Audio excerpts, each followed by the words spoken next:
What is going on, guys? My name is Tim Helton, and after owning the Peloton Tread for 2 years, I'm gonna give you an honest review, pros and cons, and in the end, I'm gonna tell you whether or not I'd buy it again. Starting with first impressions and design, this is a very modern looking treadmill, which is great, and it takes up a very small footprint, which is gonna be important for you if you have a home gym or you are using this treadmill in a small confined space. Now, one thing that might be a problem for you is this treadmill does not fold up like a traditional treadmill. In order to move it, you're gonna have to come from the back, pick it up here, and then you are able to wheel it wherever you want. But again, if you are using a very small space, like a small bedroom, and you wanted to fold it up in order to conserve some space, not gonna be able to do it with this. Let's talk features and performance, starting with this almost 24-inch display touchscreen. So this touchscreen is huge and it is very interactive. So they have all of their different classes, the different programs that you can browse and filter through. So they have weightlifting, Pilates, a whole bunch of different experiences. Browse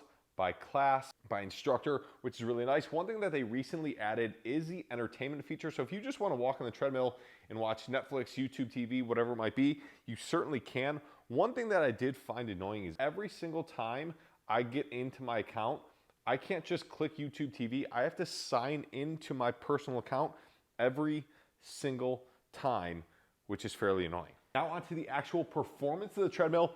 It's a pretty standard treadmill. There's nothing that special about it. Maximum speed is 12.5 miles an hour. Maximum incline is 12.5%. You're gonna find those numbers on, I would say, 90% of treadmills. There's nothing special in terms of a very steep incline or decline like the Nordic track. For performance, most people are gonna be fine with the 12.5 speed and 12.5 incline. If you are training for a big race or you consider yourself more of an athletic type, that 12.5 speed and 12.5 incline might hinder you a little bit in your ability to push yourself. Now let's get into the important stuff, the pros and cons. Starting with one of the design pros that I really like, other than the fact that it's very aesthetically pleasing, is the open front concept. So on a lot of traditional treadmills, you're gonna have that motor right in the front, which as you're running or walking, you find that you keep hitting with your toes, you're stepping on it. With this, you're able to take those long strides and not worry about hitting the motor. So that is definitely a pro when it comes to this Peloton Tread. A second pro is the interactive workouts that they have. So Peloton has been kind of at the top of the at-home interactive workout realm for a while. So a lot of their instructors are top tier instructors. You really don't find an instructor that is bad, quote unquote. You might find some that you like a little bit more, you vibe with a little bit more than others, but none of the instructors are bad. So having that live or the interactive aspect of it is definitely a pro. And the third pro of the Peloton Tread is gonna be its small footprint.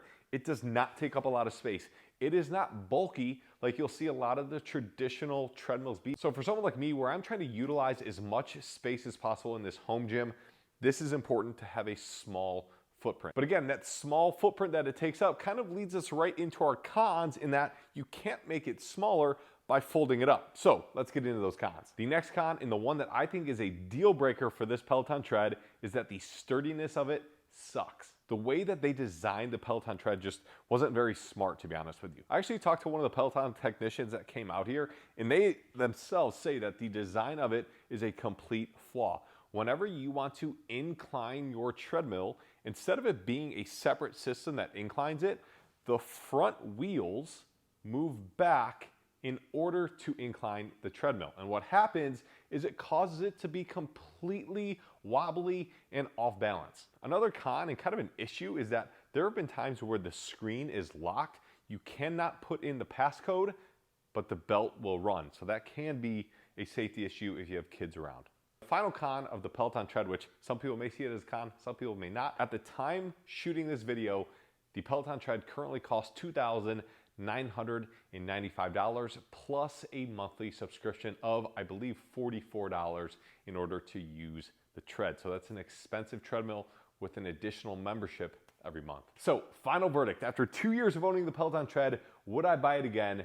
My answer is no, I would not. The instability while running on this thing, seeing the screen wobble, seeing the deck wobble back and forth for $3,000, that should not happen.